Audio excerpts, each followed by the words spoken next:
absolutely climb nerves. Hurricane.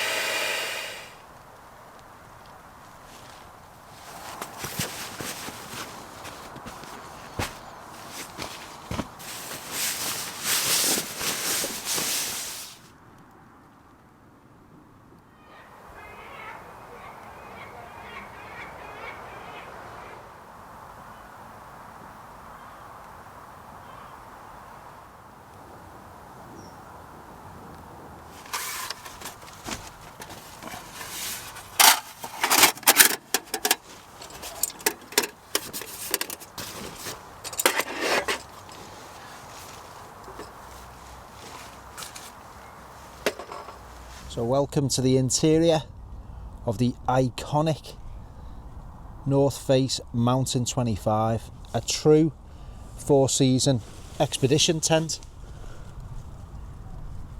That's a tale of two halves, this video, because whilst it's a fantastic tent and I've enjoyed many years with it, it's really sad because the fabric over time with PU coated fabrics, and it happened to Matrango too, it's suffering from what's called hydrolysis, which is essentially the chemical breakdown of the coating underneath the fabric. It turns into a sticky mess, all the seams are cracking and the fabric is basically just degrading chemically and decomposing. It's weird because 18 months ago I checked it where it was stored in the loft and it was absolutely fine. It was nice and dry underneath. It's always been stored dry, put away in the dark, but the fact is, no matter how you look after your tent, at some point this will end it. Most manufacturers work on the basis that something else will break first, but you know, I've babied this tent, always looked after it. You know, I've owned it for over 15 years, and it's a shame that it's come to the same end as the Trango 2. So I'm probably just about getting away with it. I'm just touching you can probably hear, it's got that tacky feel and you can feel it on your fingers, and the seams are going like milky white and it's just flaking off.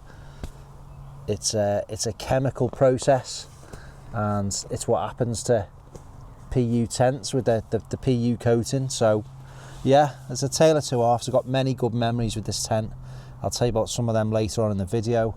I'll also dig out some footage from the MCM archives on some of my old hard drives, and yeah, some of the conditions and camps this tent's been in have been absolutely fantastic.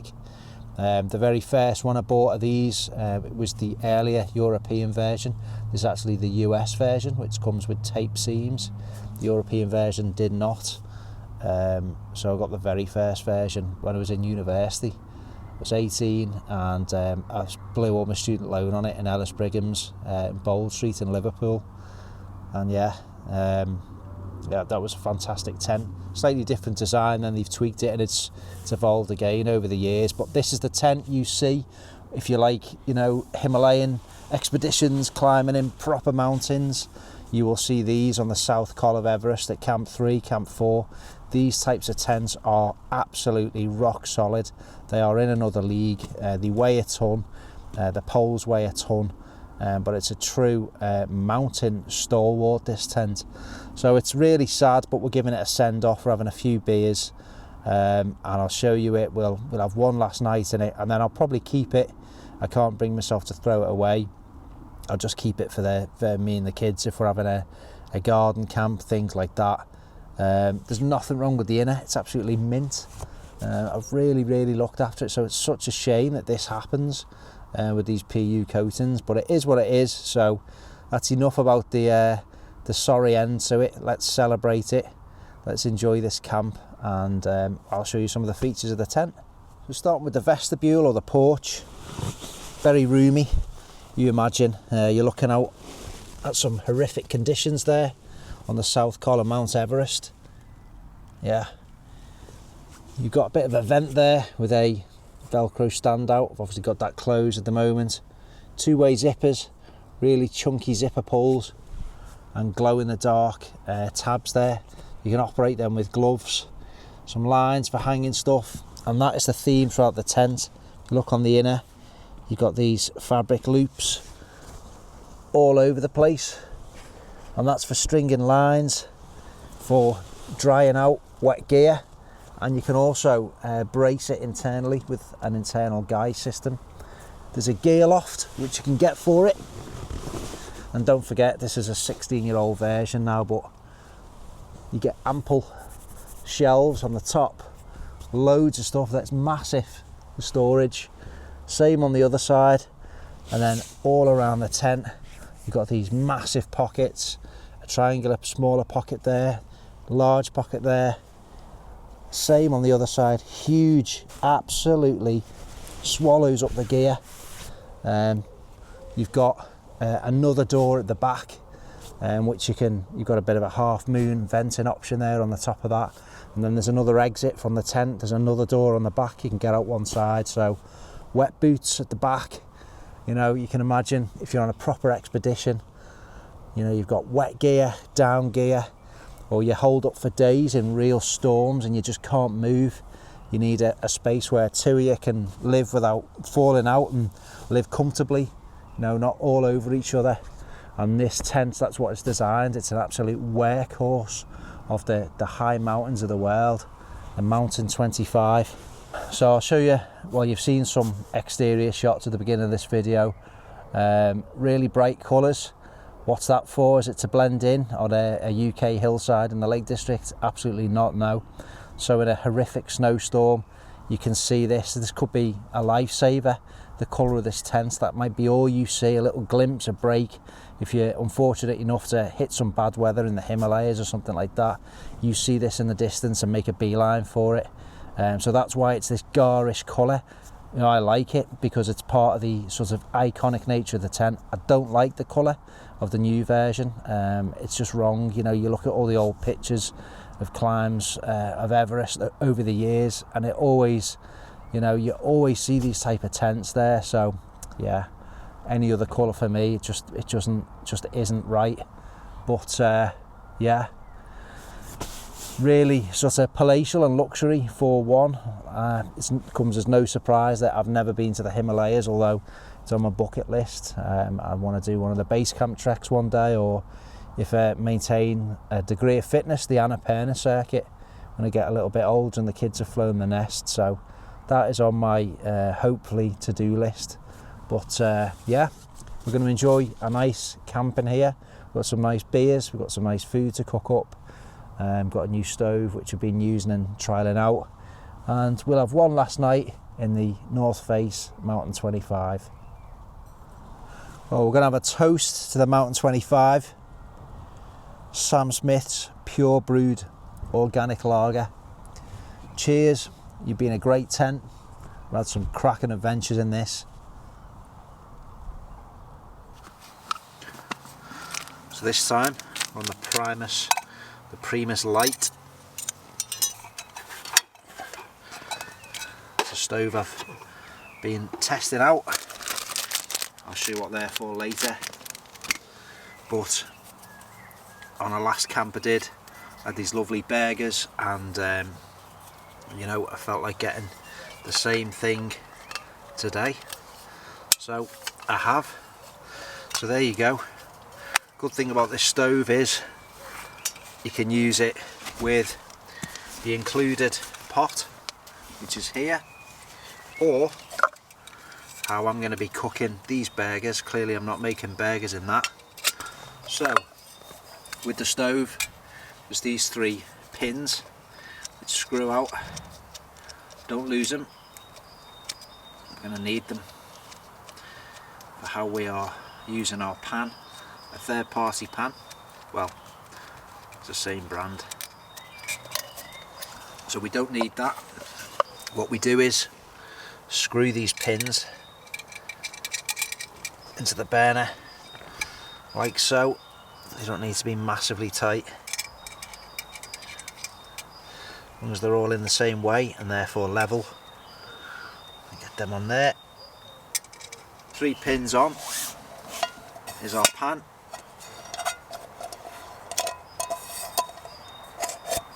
That's locked into place, and therefore we can use the stove with third-party cookware.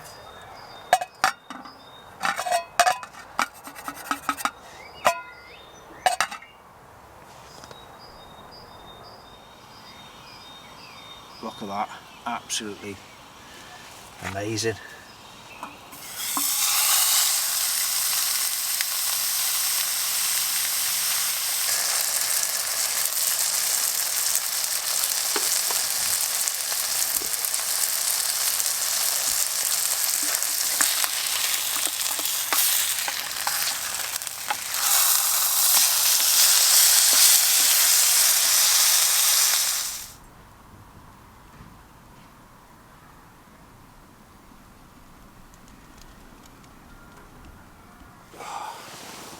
Well, when I was in another local farm shop, and there's a lot round here, I saw this beer, this ale I've never seen before,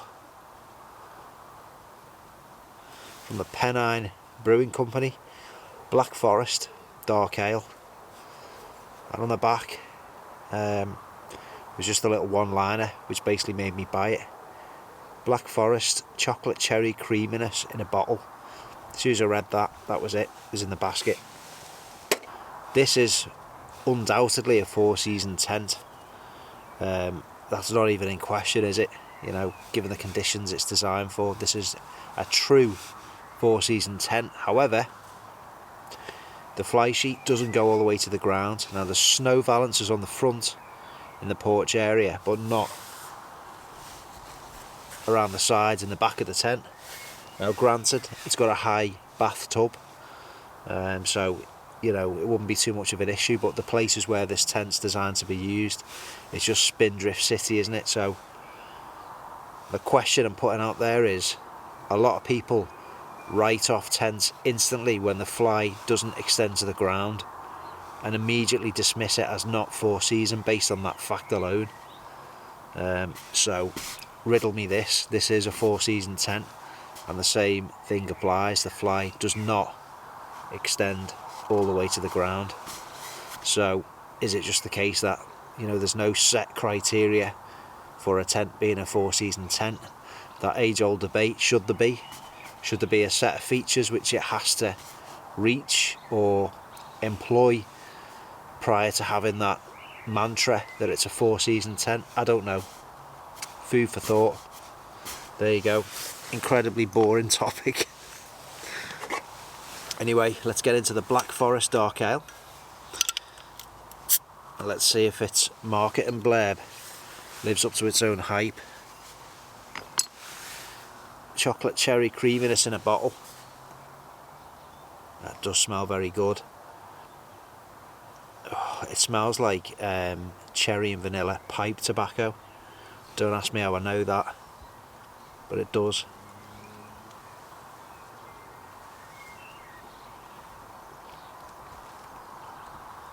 Oh, yeah, that's lovely. It's almost like a dessert. I'm going to sit and enjoy this, and then it'll be time to light the lamps, get that ambient hygge vibe throughout the tent, check on the mini-me, and yeah, keep relaxing.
Yeah, so just been reminiscing about some of the great camps and experiences I've had in this tent over the years. What I'll do is I'll dig out some files from the old memory cards and stuff like that, and I'll overlay them. I'll overlay some pictures. But yeah, this was one of the first expensive tents I bought back in the day. You can say the first one I was about 18, and then when my son, my firstborn, came along, I think I took the plunge on this in 2010, and he was born the year after, and we had a bit of a celebratory wet the baby's head trip, me, Matt and Walshy. We went to Wasdale Head and we camped, I think it was the National Trust campsite, where there was atrocious as always, and we did our first ever ascent of Great Gable. I remember being knackered, I'd not slept, total sleep deprivation as it is when a newborn comes along, and yeah, I was absolutely knackered. I remember going up, seeing the stretcher box and thinking, I just want to get in that. But yeah, we had a nice, interesting descent back down into Wasdale Head, just picked our way off the side of Gable, and obviously it wouldn't have been right if we'd have missed the Wasdale Head Inn, so we went into the bar there, the Walker's Bar. Was it Ritson's Bar? I can't remember. And we had a few whiskies and a toast to Tom. But yeah, it's things like that, isn't it, that, you know, I associate those memories with this tent, and I touched upon that in another video. It's similar to me. It's weird, I know, with rucksacks. You know, I'll go out for a walk or have a particularly memorable camp, and my pack, everything along the way, sort of picked up, and I attach those memories to inanimate objects. I don't know why that is, but yeah, I see tents as sort of little temporary homes wherever you place it, to keep you safe. Good times with your mates, and it gets tough over the years and the channel's evolved. Someone was asking why Walshy doesn't get out much anymore, been asked it loads over the years. Well, he can't. I'm the only one in our group who's not with a partner or married. I've got, you know, full-time parenting or work full-time, and YouTube is just a hobby. The outdoors is a hobby which I've always enjoyed, so it's alright for me, or it was certainly a lot easier for me when circumstances were different. I can't go into all that, but yeah, my free time's really limited, and the free time of my mates, well, we've not long got back from the Lake District. It's just hard. They've got commitments and wives and all kinds going on, and young kids, so mine are getting a bit older. Its thoughts start to turn to one day when they fly the nest. You know, it's a good few years off now. It's probably a while off in this day and age, but yeah, some of the adventures I still might go on. Himalayas I was speaking about earlier, just because of this tent. I'd love to go and do that base camp trek. I want to go and see Everest for myself before I check out, and the Annapurna circuit, I'd love to do that trek as well.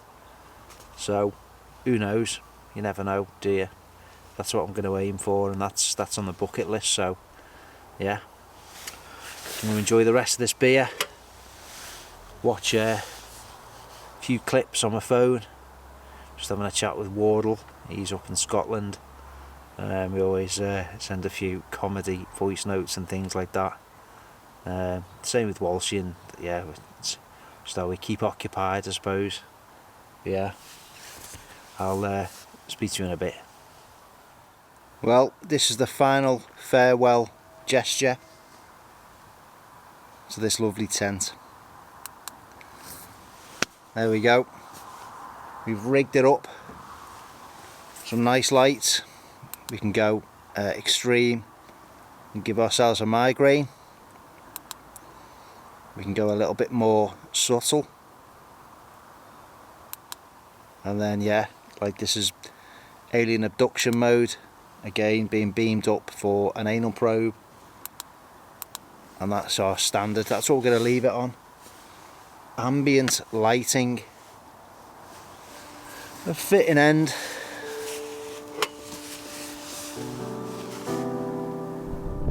It's filmed, is it? Yeah. Looking forward to the climb. Just getting the pre-climb nerves. Yeah, hurricane blast now is just picking up. Just starting to blow the locks, like just starting to blow the hair about a bit. Over and out. Just wrecked the ruins. We're just going to go overestimate it. We've found a patch of snow. We'll have something to eat. Check the wind is 70 miles an hour. It's going to rust. It's soon you've got 70 miles an hour, that's the way that uphill headwind sore it is, but it's still enjoyable. I think we just set ourselves.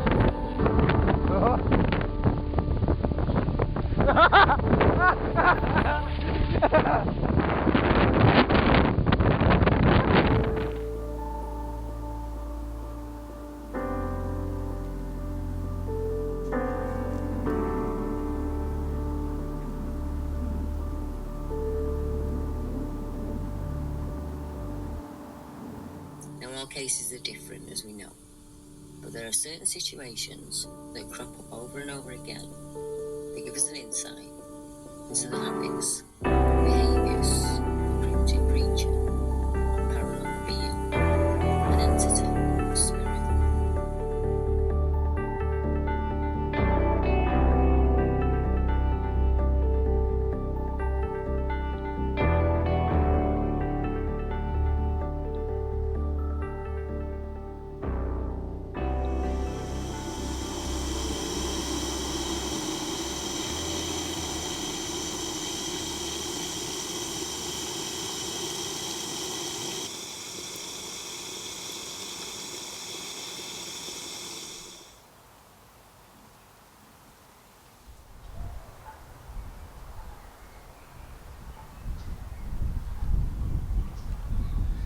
So that's it, the final night in the Mountain 25 done, and it's the end of an iconic era. This tent, because of its condition, it'll never be coming with me on anywhere out of the realms of the back garden, but I've had some top times in it. Like I say, I've dug out some stuff. I hope you've enjoyed that. If you've had this tent yourself or some of the other iconic Summit Series tents by North Face, let me know. I'd love to hear your experiences with them in the comment section. And finally, just a bit of a plea. If there's anyone out there that knows for sure if there's any actual effective way of saving this tent, please do let me know. There's nothing wrong with it in terms of the structure. There's no holes, there's no rips. It's been meticulously cared for. So if there's any professionals or anyone that work with tent fabrics that you know of, or that you could help me out, it'd be a great DIY project. I've seen some suggestions on various forums about removing the PU coating, which is a bit of a nightmare and a very labour and time intensive task, but if it's achievable and it's realistic, I'll give it a go rather than just chuck this in the bin. It'd be a crying shame. To that end, thanks again for watching. Thanks for all your ongoing support, and I'll see you on the next video. Take care.